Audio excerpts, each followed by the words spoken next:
Hey there! Tonight we're going far back, not to palaces or marble temples, but to a time of gods, monsters and mortals who wandered through a world shaped by fate and fire. You'll drift through the entire arc of Greek mythology, from the first breath of chaos, to the rise of Olympus, to the quiet echo of myths that still shape our world today. You'll meet heroes who bled for glory, lovers who defied the gods, and beings born from sea foam, thunder and stubbornness. If this kind of storytelling helps you rest, feel free to like the video and subscribe, but only if it actually brings you peace. And let me know in the comments where you're listening from and what time it is. It's strangely comforting to know who else is out there, falling asleep to the same old stories. So, dim the lights, let the gods whisper, let the myths unfold, and let's begin at the very beginning, before there was anything at all. Before there were heroes, cities, or even the stars that watched silently overhead, there was only chaos. Not the noisy kind with shouting and spilled wine. No, this was capital C chaos. A vast, empty potential. No sky, no sea, no light or dark. Just the quiet before everything. And then slowly something stirred. From the void came Gaia, Earth herself. Broad and eternal, steady beneath all that would one day walk upon her. Next came Tartarus, a shadowy depth beneath the world, more abyss than place. Then Eros appeared, not a fluttering cherub, but a raw force, drawing things together, setting creation into motion. From this strange, silent symphony, more emerged. Darkness, Erebus, and night, Nyx, who gave rise to day, Hemera, and ether, light. But most importantly, Gaia gave birth to Uranus, the sky, who arched above her, a canopy of stars and cold air. Together, Earth and sky would begin the first great family. And, as with many families, things started out lovely and got complicated rather quickly. Gaia and Uranus had children, 12 of them, 6 daughters and 6 sons, the Titans. Among them were Oceanus, who wrapped the world in a ring of water, and Hyperion, who carried the sun across the sky. There was Themis, who embodied divine law, and Mnemosyne, the spirit of memory. The Titans were powerful and strange, born of the earth and sky, made to shape the world. Unfortunately, Uranus found them unsettling. Perhaps they were too large, or too loud, or maybe he simply wasn't ready for fatherhood. In any case, he shoved them back inside Gaia. Yes, inside their mother. Which is never a good sign in mythology, or in obstetrics. Gaia, understandably distressed by having 12 children re-stuffed into her, began to devise a plan. She forged a great sickle from stone, and approached her buried sons in the dark. One by one, she asked for help. One by one, they remained silent, except Cronus. The youngest Titan, Cronus had a sharp mind and a patient nature, dangerous traits in combination. He took the sickle from his mother and waited, and when Uranus descended again to lie across the earth, Cronus leapt from the shadows. In one terrible stroke, he castrated his father and flung the remains into the sea. From the blood that fell to earth came strange creatures, the Erinyes, the giants, and the Meliae. From the foam of the sea, where the flesh of Uranus drifted, arose something unexpected. Aphrodite, goddess of love and beauty, fully grown and radiant. Apparently, in Greek mythology, even acts of unspeakable violence can yield supermodels. With Uranus gone, Cronus took his place as lord of the cosmos.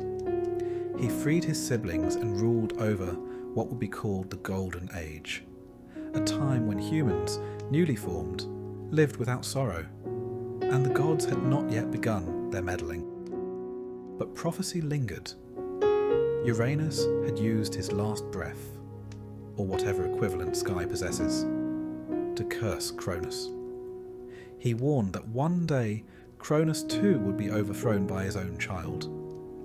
Now, having personally demonstrated how this kind of thing works, Cronus decided he would avoid repeating history by doing something very traditional: eating his children. He married his sister Rhea, again, not unusual in divine circles, and every time she gave birth, he swallowed the baby whole. Hestia, Demeter, Hera, Hades, Poseidon, down they went, swallowed one by one, trapped inside the dark of their father's belly. Rhea was horrified, and after losing 5 children to this culinary paranoia, she came up with a plan. When her 6th child was born, she wrapped a rocking cloth and presented it to Cronus. Ever the efficient tyrant, he swallowed it without checking. The real baby, Zeus, was whisked away to the island of Crete, hidden in a cave and raised by nymphs and a divine goat named Amalthea. There, under the dripping stone ceiling of the cave, Zeus grew. He was fed, loved, and trained in secret. He listened to stories of the siblings he had never met, siblings still alive, but imprisoned within their father. And as he grew taller and stronger, so too did his resolve. One day, Zeus left the cave. He disguised himself and entered the court of Cronus as a servant. There, with the help of his grandmother Gaia, he slipped a potion into Cronus's wine, something bitter, ancient, and mildly volcanic. Cronus began to cough. Then he gagged. Then, with a noise that would echo in the halls of Olympus for generations, he vomited up 5 fully grown gods and goddesses, and also, of course, a large stone. Reunited at last, the children of Cronus stood together. They were not meek, they had not withered, they were divine and very angry. War was inevitable. The Titanomachy, the war between the old gods and the new, lasted 10 years. Cronus rallied the Titans to his side and took up residence on Mount Ophrys. Zeus and his siblings made their stronghold on Mount Olympus. Between them, the world cracked and groaned. At first, neither side could win. Titans were strong, ancient, and terrifying, but the Olympians were clever, and Zeus, ever the tactician, had an idea. He descended into Tartarus, the deepest pit of the underworld, where monsters slept and time grew heavy. There, he found the Hecatonchires, massive beings with 100 arms each, and the Cyclopes, who had been imprisoned long ago by Uranus for being a little too inventive. Zeus freed them. In gratitude, the Cyclopes gave gifts: a thunderbolt for Zeus, searing and absolute, a trident for Poseidon, which could shake the seas, and for Hades, a helm of darkness, making him invisible to both god and mortal. One could argue they were the ancient world's first tech startup. Armed with these divine tools, the tide turned. Zeus hurled bolts that split mountains. Poseidon flooded battlefields. Hades walked unseen through enemy camps, sowing fear with whispers. Slowly, the Titans fell. Cronus was defeated and bound in chains of unbreakable iron. The Titans who had sided with him were cast into Tartarus, locked behind gates guarded by the 100-handed giants. Only a few escaped punishment. Themis, goddess of law, who had remained neutral, and Prometheus, who had offered quiet aid to Zeus. Atlas, the general of the Titan forces, received a special sentence. For his defiance, he was condemned to hold up the sky on his shoulders, not the earth, as commonly misunderstood, but the endless heavens themselves. a job without days off or proper lumbar support. With victory secured, the gods turned to the world. The three brothers, Zeus, Poseidon, and Hades, cast lots to divide the realms. Zeus received the sky, Poseidon the sea, and Hades the underworld. The earth, meanwhile, was left to be shared. Not out of kindness, but because they couldn't decide who would clean it. And so, Mount Olympus became the seat of the new gods. There they would rule. There they would fight, feast, and make poor decisions that would echo through mortal lives for centuries. The age of the Titans was over. The age of the Olympians had begun. And in the shadows of that beginning, other stories waited. Stories of men, monsters, and the strange, stubborn thing called fate. By the time the gods stood reunited, the world had already begun to hold its breath. Olympus and Othrys loomed on opposite ends of the horizon like loaded spears, and between them the air turned restless. War wasn't declared with a speech. It was simply inevitable. Cronus, unseated and humiliated, had fled to Mount Othrys, dragging with him what dignity he had left, and a number of deeply unsettled Titans. He rallied his old allies, Oceanus, Iapetus, Creus, and others, ancient beings who had once shaped the very bones of the world. These were not creatures of palace intrigue. They were elemental forces, and they were angry. Meanwhile, atop Mount Olympus, Zeus gathered his siblings. They were few in number, just 6, really, if one didn't count the stone Cronus had eaten, but they were determined. Hestia, calm and constant. Demeter, wise and watchful. Hera, proud and already sharpening her tongue for future family squabbles. Hades and Poseidon stood ready, though the former spoke little, and the latter never stopped pacing. And Zeus, the one who had freed them, stood taller than the rest. The world, unfortunately, was not yet ready for them. When the war began, it shook the roots of the earth. Lightning cracked across a sky that had no business being angry, and mountains cracked as if the bones of Gaia herself were being tested. For 10 long years, the Olympians and the Titans battled. The sound of clashing forces was said to echo across time itself, and, if you listened closely, you could hear the sigh of someone realizing this would take far longer than hoped. The Titans had strength and age, but the gods had youth and spite. And, as history has shown, spite can go a very long way. Yet despite their energy and cleverness, the Olympians were losing. The Titans held fast on Othrys, their fortresses built from stone and arrogance. Cronus was no fool. He knew war as well as prophecy. Every attempt Zeus made to break their lines was met with brutal resistance. At night, the stars seemed to flicker with fatigue. It was then that Gaia herself intervened.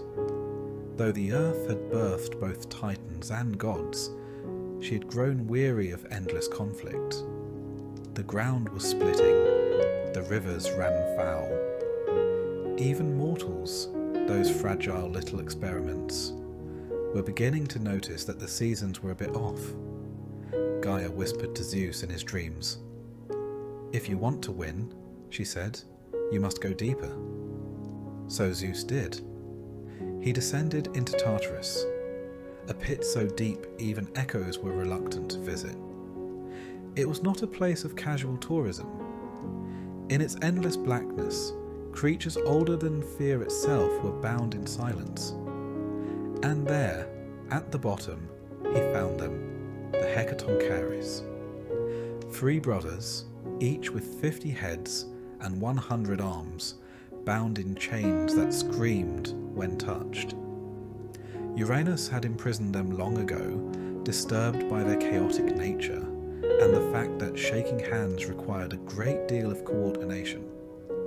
Alongside them were the Cyclopes, the one-eyed smiths of legend, unjustly locked away simply for being a little too handy with magma and steel.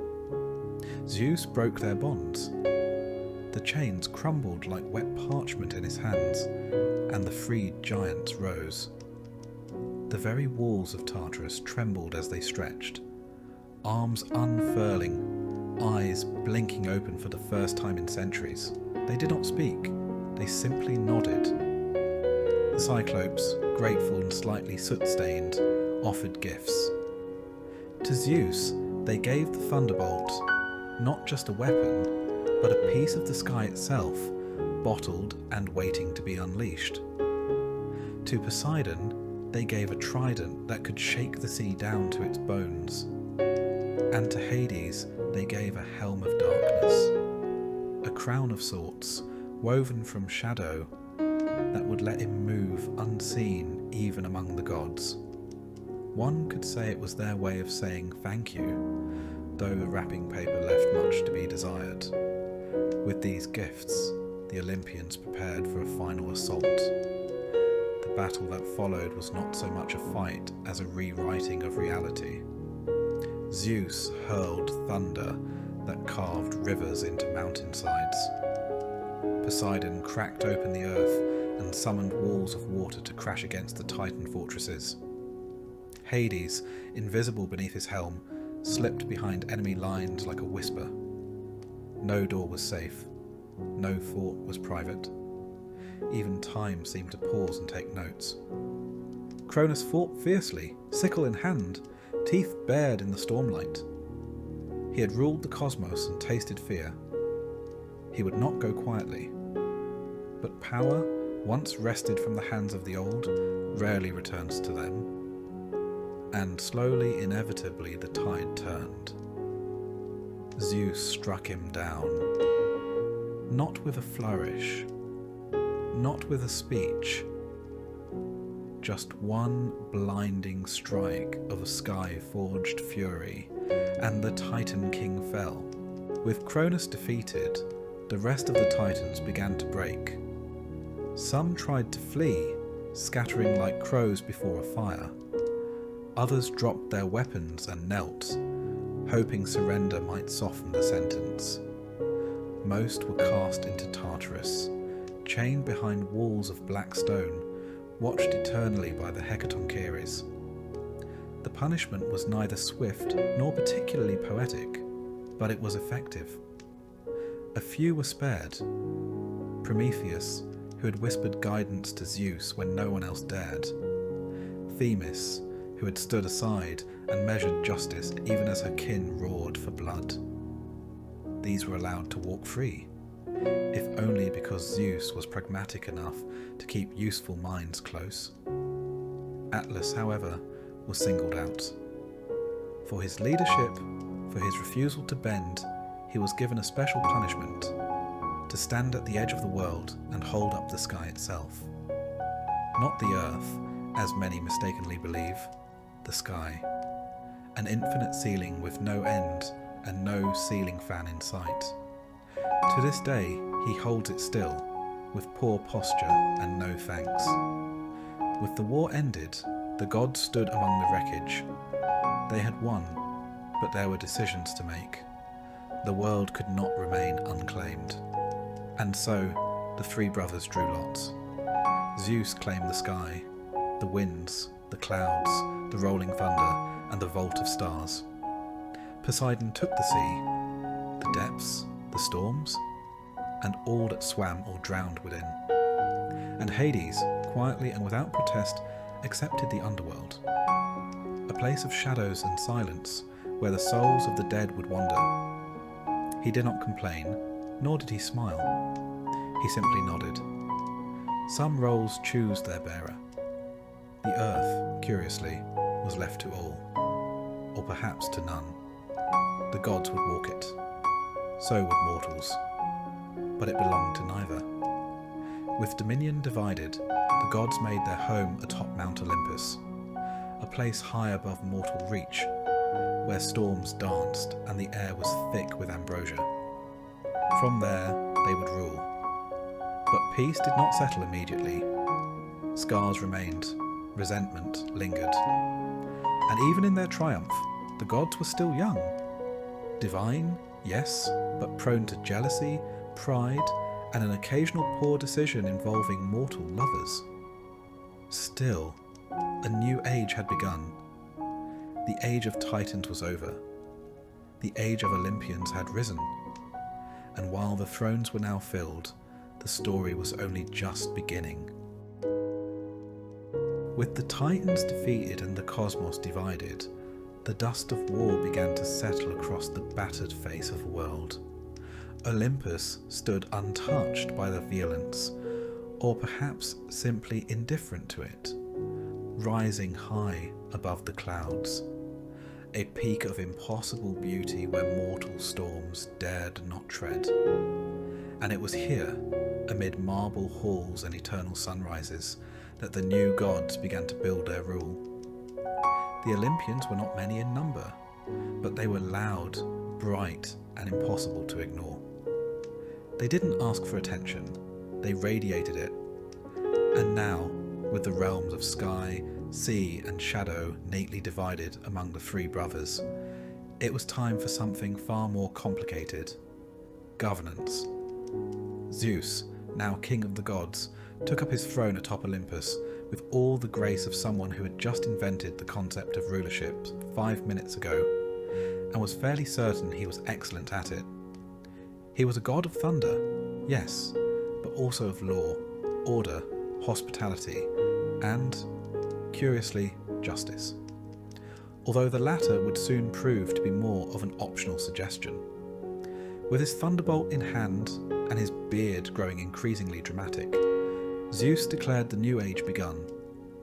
From now on, Olympus would be the centre of divine power, and he would sit at its centre. Zeus ruled the skies, the clouds, the wind, the rain, and the storms. Every roll of thunder was his voice, every flash of lightning his will. He was the judge, the enforcer, and occasionally the problem. He was known to be noble, but impulsive, wise, but easily distracted, and his distractions almost always involved mortal women, swans, golden showers, or some deeply questionable combination thereof. Poseidon, in contrast, was less dramatic, but far more volatile. As Lord of the Sea, he claimed dominion over every drop of water, from the deepest trench to the highest wave. He built a palace of coral and pearl beneath the ocean, surrounded by dolphins and sea beasts, and declared it his own private court. Poseidon was a god of earthquakes as well, which was unfortunate for coastal cities, as he was famously touchy. A bad mood from Poseidon could level entire towns. Still, he was not unkind. He had a soft spot for horses, which he allegedly created, and for sailors, whom he alternated between saving and drowning, depending on whether they remembered to offer him wine. Hades, eldest of the three, ruled the underworld, a realm of endless mist and shadow, where the dead arrived not with fanfare, but with quiet inevitability. His kingdom was not a place of fire and brimstone. It was solemn, vast, and cold. Rivers crossed it, the Styx, the Lethe, the Acheron, each with its own dreadful poetry. The souls of mortals wandered there, guided by Hermes and judged in silence. Hades did not reside on Olympus, preferring the company of shades to that of his siblings. He was not evil nor cruel, merely absolute. Where Zeus thundered and Poseidon surged, Hades endured. His kingdom did not end, and so neither did his watch. And then there were the others. Hera, queen of the gods, took her place beside Zeus, reluctantly, and with several raised eyebrows. She was the goddess of marriage and family, which some considered ironic given her husband's frequent adventures in shape-shifting seduction. Hera was proud, sharp, and deeply committed to her role. She did not forget insults, and she rarely forgave betrayals. Her domain included the sanctity of marriage, childbirth, and the defence of women. But she is best remembered for her jealous vengeance, often taken not on Zeus, but on the poor mortals he failed to resist. One might argue that she confused marital fidelity with pest control. Demeter, goddess of the harvest, tended to the earth. It was she who made crops grow and seasons turn. When she walked the fields, grain sprouted behind her feet. She was calm, maternal and warm, but not to be crossed. The world would learn this lesson the hard way in time. Hestia, the gentlest of the Olympians, ruled over hearth and home. She received the first portion of every sacrifice and kept the fire burning in every city.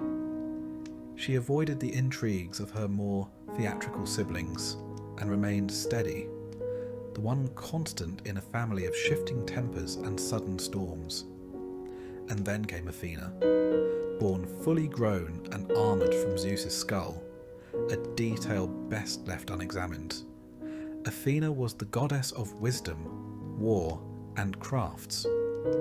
She preferred strategy to savagery and thought before she acted, which made her a rare creature indeed on Olympus.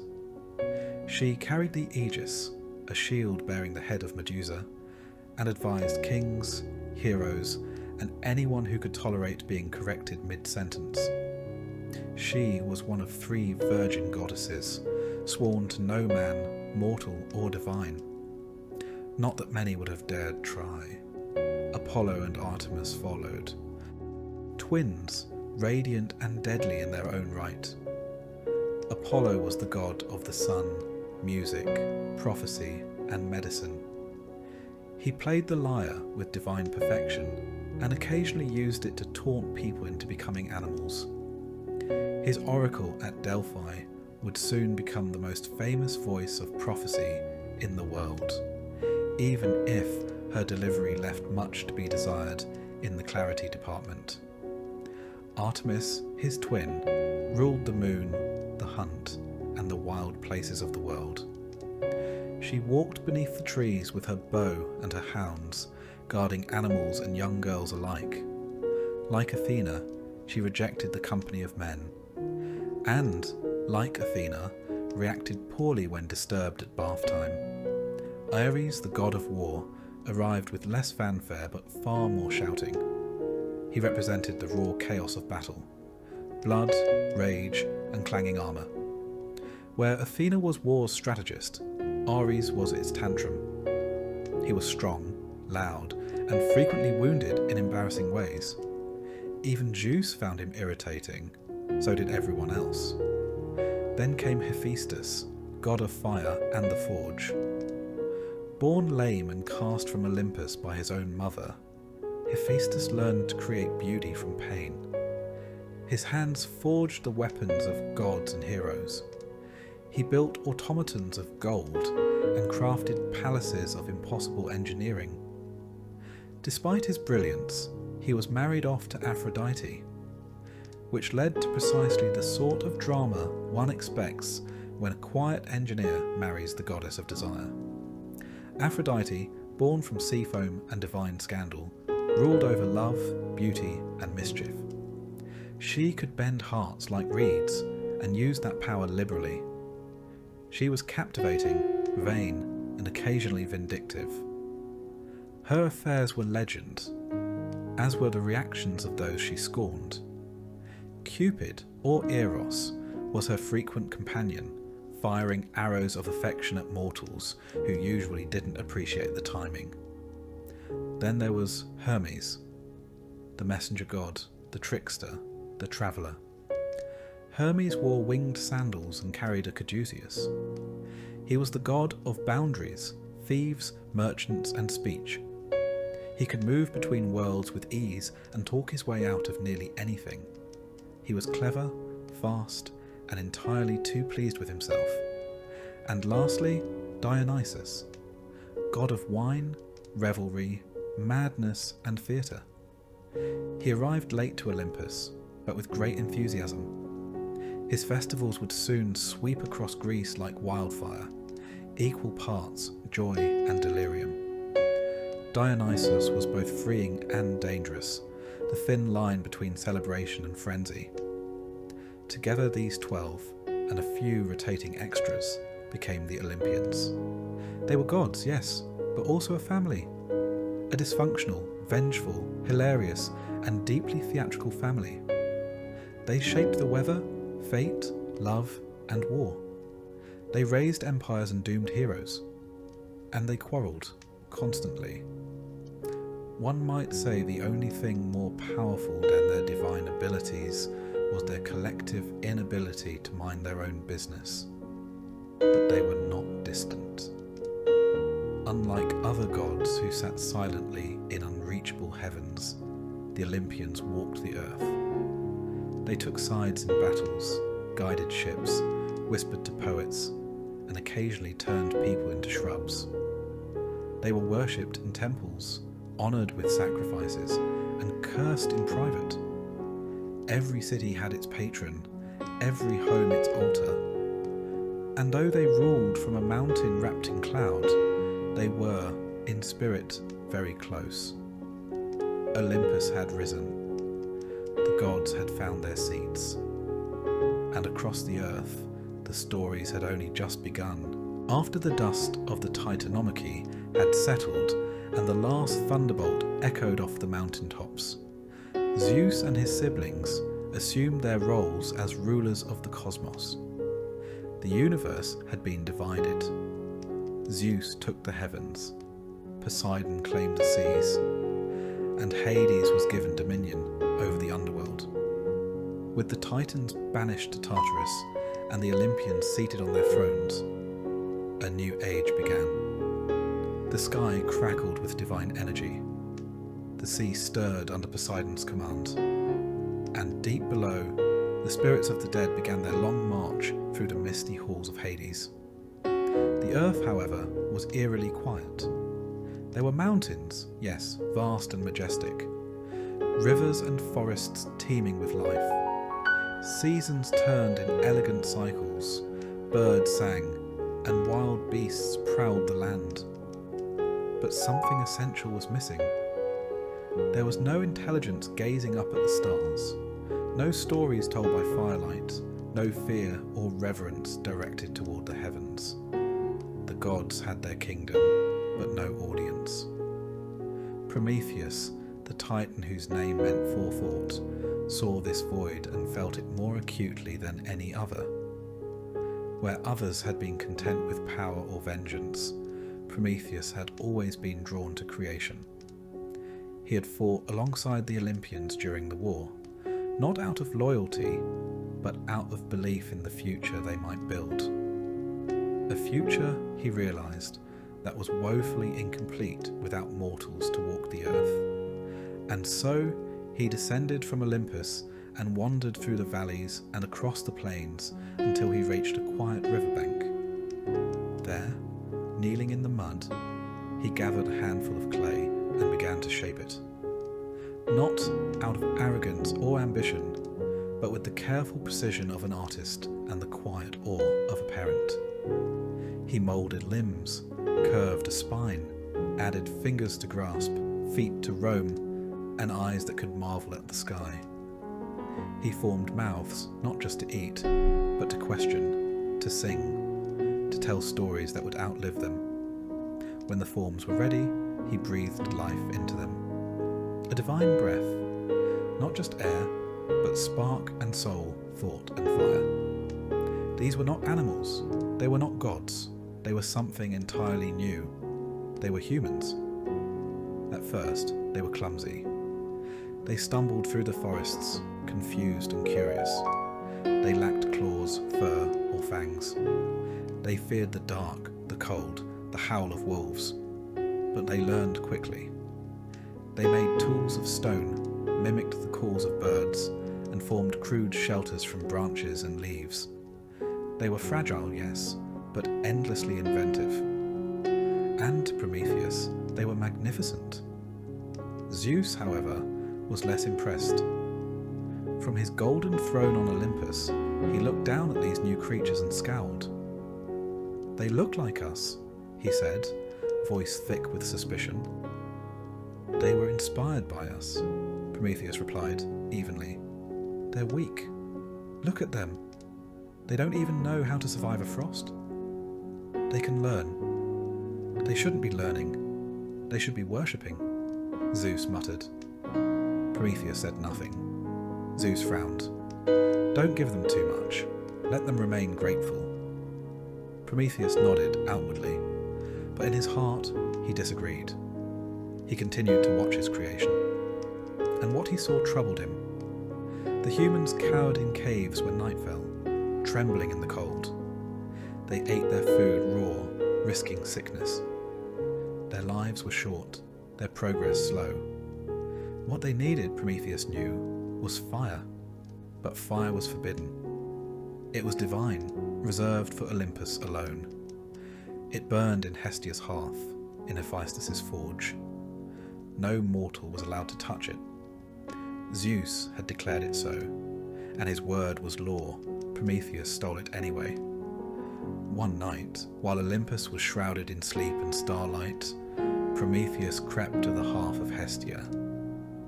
He plucked a single coal from the eternal flame and tucked it into a fennel stalk. An ordinary plant with a hollow stem, perfect for concealment.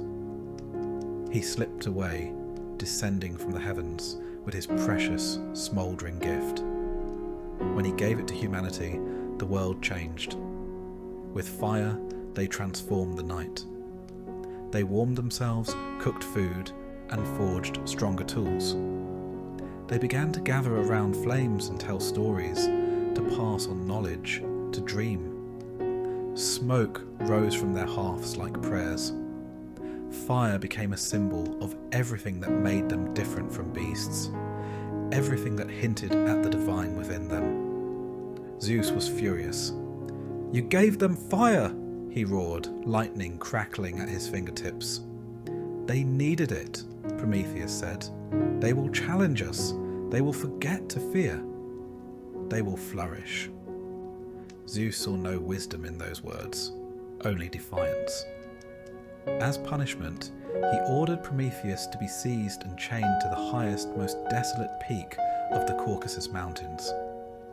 There, the Titan was bound with unbreakable chains, forged by Hephaestus himself, and left to the elements. But even that was not enough. Each day, an eagle, a monstrous divine bird, would descend and tear into Prometheus' side, devouring his liver. Each night, the wound healed, and each morning, the eagle returned. The cycle was endless, the pain eternal, and yet Prometheus endured. He did not beg. He did not repent.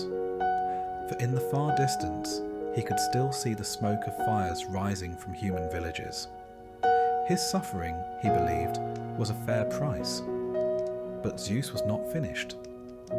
Prometheus had given humanity a gift. Now Zeus would give them one too. A gift wrapped in beauty, charm, and danger.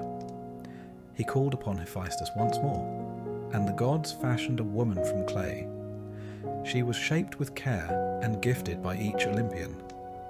From Aphrodite she received beauty, from Hermes persuasion, from Athena skill, from Hera pride, but from Zeus she received something else entirely, curiosity. They named her Pandora, meaning all gifted. To her, Zeus gave a sealed jar. "Do not open it," he warned. "No matter what you hear, no matter what you feel, leave it closed." And then he sent her down to earth. Prometheus, from his distant prison, had no way to warn his brother Epimetheus, who welcomed Pandora without hesitation. She was clever, kind, and filled with questions. She admired the humans, asked about their ways, their stories, their tools, but the jar haunted her. It sat quietly in their home, sealed tight, and yet it pulsed with mystery. What lay inside? Why was it forbidden? What would happen if... And one day, her curiosity won. She opened it. From within the jar exploded a torrent of miseries. Disease, envy, sorrow, madness, greed, war. All the suffering the world had never known before now poured into it. Pandora cried out and tried to close it, but the damage was done. She fell to her knees, trembling. But from the depths of the jar, she heard something else. Something soft and steady. Hope. The last thing in the jar. The only thing that had not escaped. She closed the lid gently, keeping hope inside. And though the world was now filled with pain, with loss, and with fear, it also had hope. Humanity, for all its grief, did not fall. They fought, they mourned, they loved, and they tried again. Chained to the wind-blasted crags, Prometheus would sometimes close his eyes and remember the day he gave them fire. Not the theft, not the flight from Olympus, but the moment he watched their faces light up.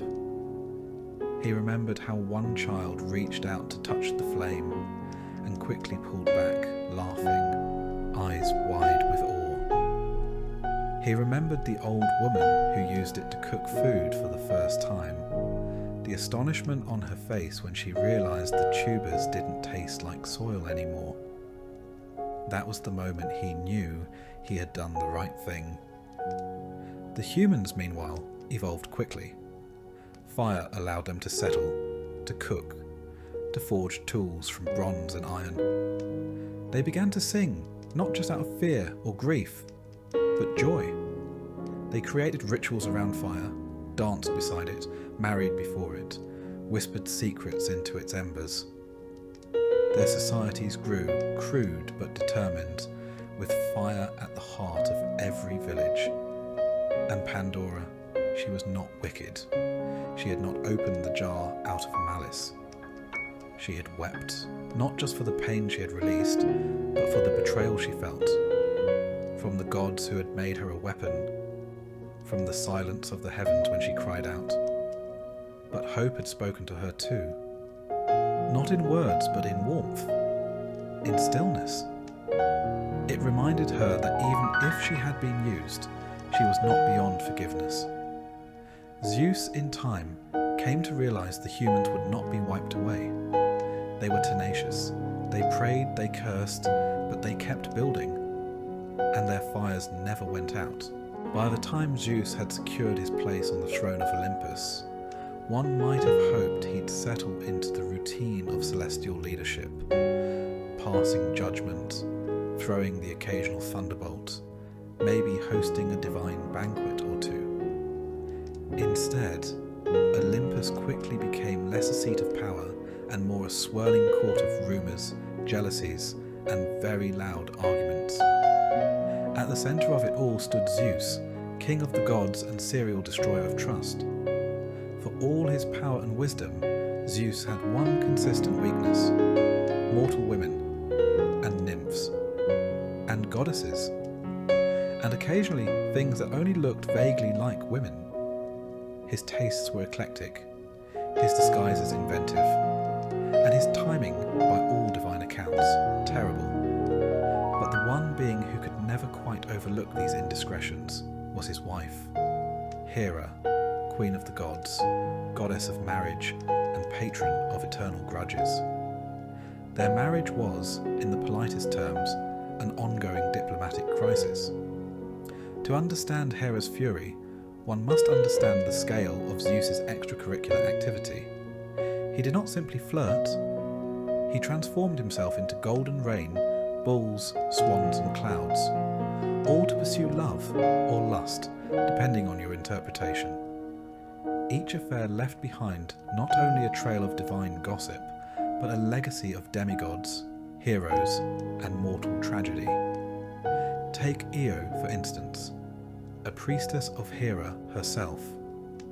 Zeus approached her in secret, whispering sweet nothings with the confidence of a god who thought himself untouchable. But Hera's suspicions were never far behind. As Zeus saw his wife approaching, he panicked and turned Io into a beautiful white cow. A fine solution had Hera not immediately demanded the animal as a gift. Cornered, Zeus obliged. Io, now thoroughly bovine, was handed over to Hera, who promptly assigned Argus Panoptes, the 100-eyed guardian, to keep watch.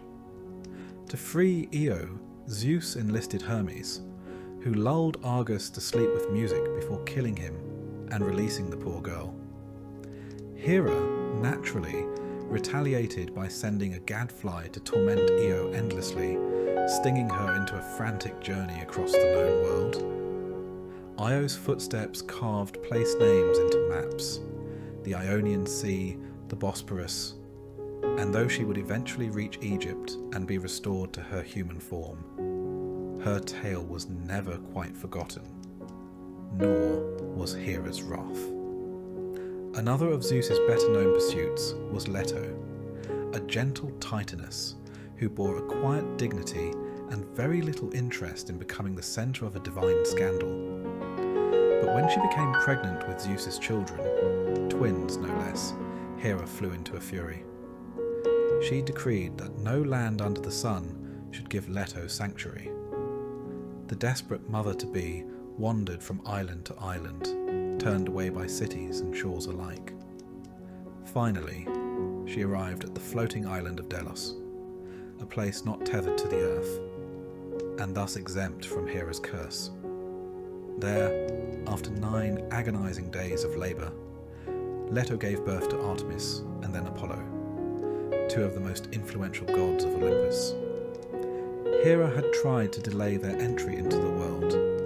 What she got instead were 2 children who would shape mythology forever. Apollo, the god of light, music and prophecy. Artemis, the goddess of the hunt and guardian of the wild. Both remembered what their mother endured. And then there was Semele, a mortal woman from Thebes, who, unlike Io or Leto, did not flee Zeus's advances. She loved him, and for once, Zeus loved her back. But this story, too, did not end well. Hera, in one of her more cunning moods, disguised herself as an old nurse and visited Semele, planting seeds of doubt in her mind. "If your lover is truly Zeus," she said sweetly, "should he not reveal himself to you in all his glory?" Semele, young and trusting, asked Zeus to do just that. Bound by an oath he could not break, Zeus revealed his divine form, and Semele was instantly incinerated by the sheer force of his presence. It was, to put it mildly, not the romantic climax she had imagined. Yet from the ashes came Dionysus. Zeus rescued the unborn child by sewing him into his own thigh until he was ready to be born, a detail rarely featured in lullabies. Dionysus, god of wine, madness and theatre, would grow into one of the most unpredictable deities in the Greek pantheon. His birth, both tragic and miraculous, was another strange testament to Zeus's chaotic domestic life. These weren't isolated incidents. Zeus's unions, consensual or otherwise, with mortals, nymphs and goddesses alike, produced a sprawling genealogy of heroes and demigods. Heracles, born of Alcmaene. Perseus, son of Danae. Helen of Troy, supposedly hatched from an egg after Zeus seduced, or assaulted, her mother Leda in the form of a swan. The stories vary in tone, but are united by their consequences. Human history, in myth, was shaped by divine passion, and Hera's furious fallout. Hera's vengeance was rarely directed at Zeus himself. He was king, and even she, powerful as she was, could not overrule his will. Instead, her fury fell upon the women he seduced and the children they bore. Sometimes this meant banishment, sometimes torment, sometimes the slow corrosion of fate. In Heracles' case, it meant a lifetime of madness and suffering designed to humble even the strongest son of Zeus. But Hera was more than just a jealous wife. She was queen of Olympus, the protector of marriage, and a goddess who demanded respect. Her punishments, though harsh, were consistent. She embodied order in a pantheon of chaos, permanence in a world shaped by whim. And yet, for all their conflict, Zeus and Hera stayed together. Perhaps out of divine obligation. Perhaps out of stubbornness. Or perhaps because the heavens themselves needed a king and queen to mirror the mortal structures below. Their marriage, filled with betrayal and bickering, reflected not perfection but permanence, a truth familiar to many who stayed in relationships well past the dramatic bits. In a strange way, these affairs, these tangled, scandalous unions, served a cosmic purpose. The world of men was populated not by the children of dirt alone, but by those who bore divine blood. These offspring became the bridge between gods and mortals. They fought wars, founded cities, slew monsters, and often lived just long enough to inspire a tragic song. And the gods watched them, proud and exasperated in equal measure. Zeus, for all his wandering desires, never stopped asserting control from Olympus.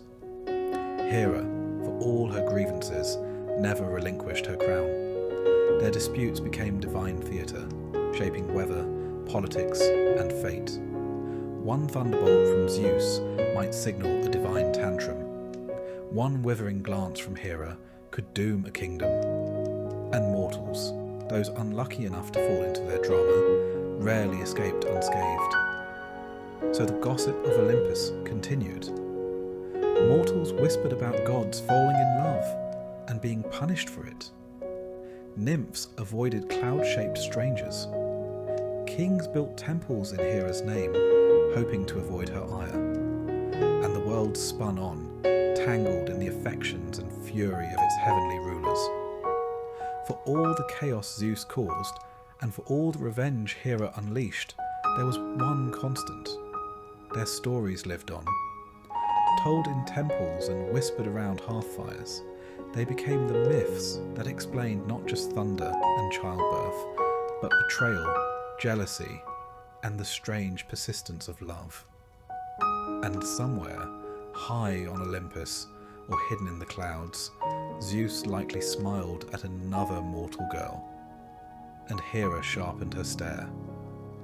And for mortals, these stories weren't simply entertainment.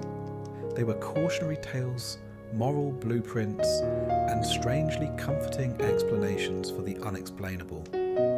Why did love so often lead to tragedy? Why were some people born into greatness while others were fated to suffer? The myths offered answers, albeit ones dressed in divine drama and poetic injustice. Children who grew up hearing these tales knew better than to tempt fate or gods. Young lovers invoked Aphrodite's name with trembling lips. Expectant mothers whispered prayers to Hera, begging her not to take offence at their happiness.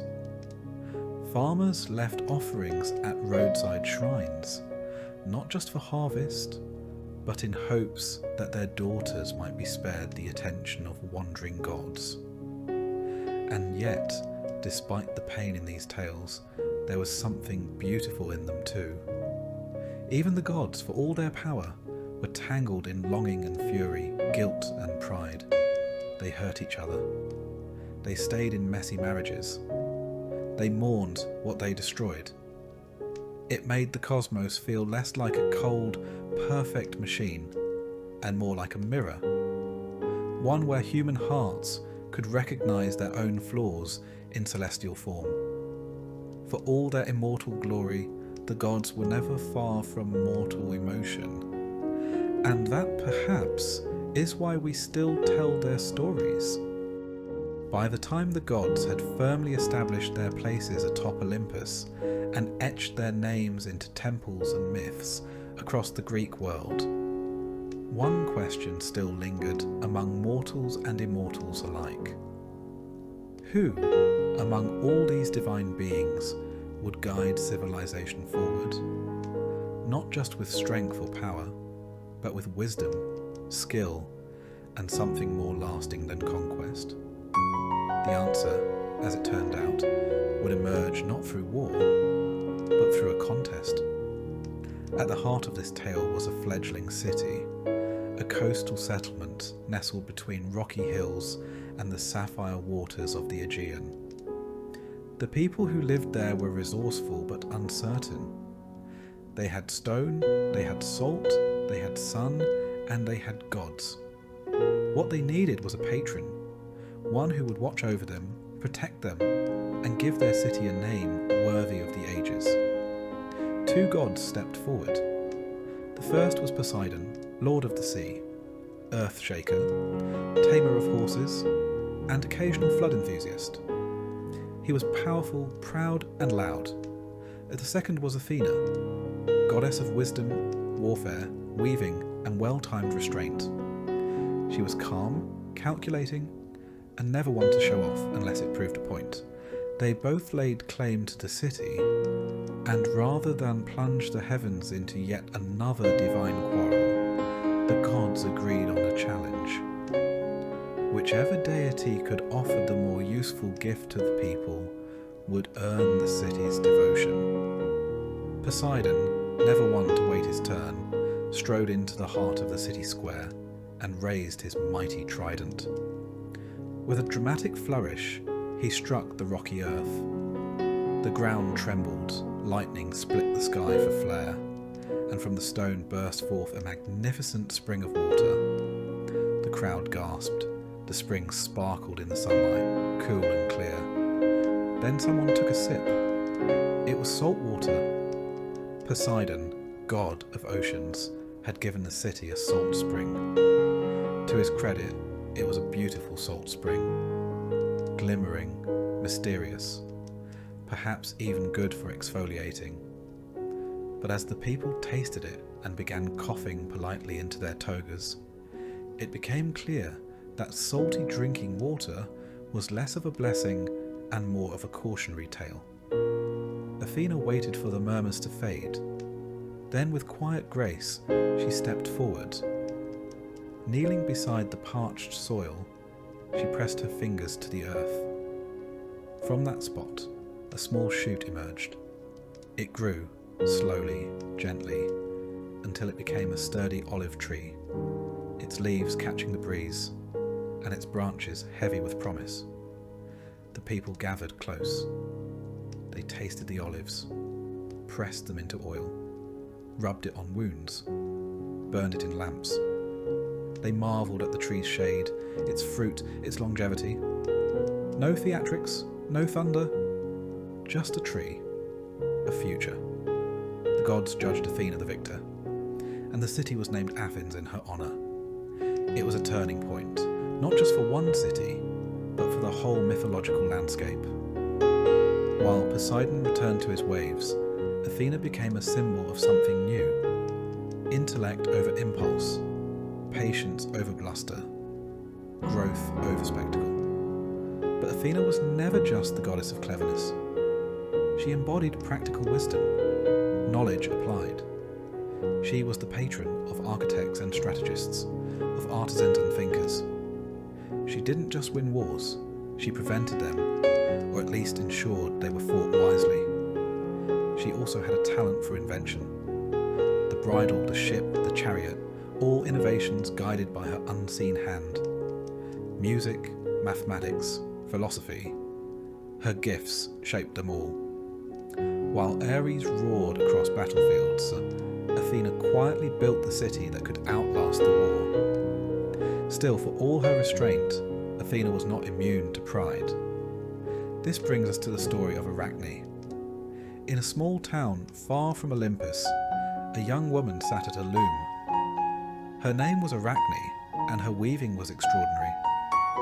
Her tapestries shimmered with life, scenes of forests and feasts, gods and monsters, threaded with colour so fine it seemed divine.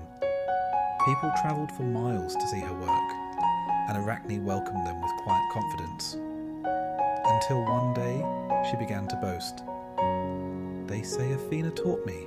she said to a wide-eyed crowd, "but I taught myself, and I weave better than any god." Now, if history has taught us anything, it's that comparing oneself to a god is rarely the start of a restful afternoon. Athena heard the claim, and while she could have reduced the girl's house to rubble or turned her loom into ash, she chose instead to appear in disguise, an old woman stooped with time. "You should be careful," she warned gently. "The gods do not take kindly to such pride." Arachne shrugged. Let her come. I'd challenge Athena herself if she dared." Athena dropped the disguise. The loom fell silent. "I accept," the goddess said. The two began to weave. Athena's tapestry showed the gods in all their glory, regal and wise, mighty and fair. It was a masterwork of divine dignity, every thread singing with celestial pride. Arachne, for her part, wove something different. Her tapestry told the truth. It showed the gods' mistakes, their petty rivalries, their jealousies and cruelties. It depicted Zeus's many disguises, Hera's rages, Apollo's curses. The images were vivid, honest, and flawless. When they finished, Athena examined both works. She could find no fault in Arachne's weaving. No missed stitch, no clumsy pattern. It was perfect, and it was insulting. Not because it was false, but because it was true. Athena's anger flared, not with jealousy, but with disappointment. The girl had talent, yes, but no reverence, no humility. So Athena did what gods often do when their pride is pricked. She punished her. With a single touch, she transformed Arachne into the first spider, 8-legged, quick-fingered, forever weaving in silence. Her descendants would continue the craft, spinning intricate webs across trees and doorways, threading beauty through air itself. It was a lesson, not just about pride, but about the fine line between talent and arrogance. Athena did not hate excellence. She demanded it. But she demanded respect too, for gods, for gifts, for the delicate balance between inspiration and hubris. And in that, she was no different from the city she protected. Athens, under her watch, became the cradle of learning and art, of philosophy and democracy. Its streets were lined with sculpture and debate, with marble colonnades and whispered poetry. The olive tree still stood in the Acropolis, a quiet reminder of the day wisdom bested force. Yet Athena was never a goddess of comfort. She inspired, yes, but she also challenged. She pushed mortals to think harder, build better, question deeper. Her favour came not to the strongest, but to the clever, the disciplined, the bold. She watched the world not with warmth, but with clarity, and from her place above the city that bore her name, she waited for those who dared to think. Athena's influence didn't stop at invention or battle strategy. Her very presence on Olympus helped shift the nature of divinity itself. She represented a new kind of power, one that didn't thunder or storm, but reasoned, observed, and guided. And the mortals who honoured her began to reflect that shift. They carved her statues not just with swords and shields, but with books, scrolls, and thoughtful expressions. Her temples were filled not only with offerings, but with ideas. Debates broke out in her name. Laws were argued beneath her gaze. Artists painted under her inspiration.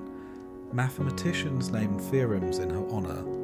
And poets, who usually preferred Apollo, whispered her name when they finally found the right phrase. Cities under her protection didn't just grow, they flourished. But Athena was no stranger to war. Though not bloodthirsty like Ares, she led battles when they were just. She stood behind Odysseus with every cunning twist he made. She guided Perseus on his deadly quest against Medusa. Her gift was not brute strength, but strategic clarity. She didn't charge first, she calculated first, and then she won. And always she returned to Athens. The olive tree she gifted stood as both a memory and a promise, of peace through preparation, of beauty born from simplicity, of the quiet strength of something that grows, endures, and feeds. In the hush of night, as lamps flickered across marble porticos and the sea wind rustled olive branches, the people of Athens would look up to the Acropolis. There, in the moonlight, stood her temple, and though she was silent, they knew she was watching, not with judgment, but with expectation. Because to be under Athena's protection was not just to be safe, it was to be challenged to become something more. The birth of the twins, Apollo and Artemis, was not just the arrival of two new gods. It was a celestial event that shook both Olympus and the mortal world.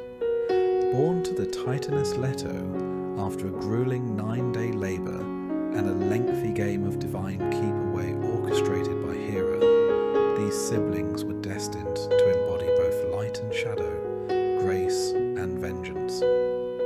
One would command the sun and song, the other the moon and the hunt. And though their domains were beautiful, their wrath would prove legendary.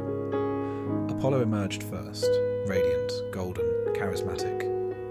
Even as a newborn, his eyes were said to gleam like sunrise over calm seas. He was a god of many talents: music, healing, prophecy, poetry, and, less humbly, being correct at all times. Artemis followed, calm and composed, her silence sharper than any arrow. She was the guardian of wild things, the goddess of untamed forests, of childbirth, and of the perfect shot taken without hesitation. Their childhood was brief. As was customary for Greek gods, the twins were given a few hours to admire infancy before reaching full maturity and heading off to chase monsters, smite arrogance, and cause occasional emotional turmoil. Apollo's first great act came quickly. He remembered his mother's suffering, how the monstrous serpent Python, sent by Hera, had hounded Leto across the lands. Now that he had limbs and divine authority, Apollo sought revenge. He travelled to the base of Mount Parnassus, where Python slithered in his foul temple, oozing poison and ancient spite. Armed with a silver bow gifted by Hephaestus, Apollo loosed arrow after arrow into the beast, each one whistling through the air like a divine accusation. The creature howled and writhed, but the god did not relent. By the time Python collapsed, the valley was silent. No bird dared chirp. Where the serpent's body fell, Apollo erected a new temple, a place of prophecy and insight to cleanse the stench of fear. This became the Oracle of Delphi, the most sacred site in the ancient world. There, a priestess known as the Pythia would inhale vapours from a crack in the earth, enter a trance, and speak Apollo's truths in riddles. Mortals came from every corner of Greece, desperate for answers, and many left even more confused, but in awe nonetheless. Apollo was radiant, yes, but he was not gentle. Apollo's light could warm the soul or burn it, and his affections, once ignited, were notoriously difficult to extinguish. One day, while striding through the forest with his bow slung over one shoulder and a smug grin under a crown of laurels, Apollo encountered Eros, the god of love, more commonly known as Cupid to the Romans. Eros was small, winged, and usually overlooked, which made him dangerously easy to underestimate. Apollo, flushed with his recent victory over Python and no longer interested in humility, made a remark. "Careful where you point that little toy ball. he said with a laugh. "Leave real archery to the gods." Eros did not laugh. Instead, he reached for 2 arrows, one tipped in gold, kindling love, the other in lead, snuffing it out. With calm precision, he fired the golden arrow into Apollo's chest and the lead one into the heart of a nymph named Daphne, who had been minding her own business nearby, unaware she was about to be pursued by a love-struck god with the subtlety of a golden retriever. Apollo's passion ignited instantly. Daphne, struck with utter revulsion, fled. What followed was a desperate and poetic chase. Through meadows and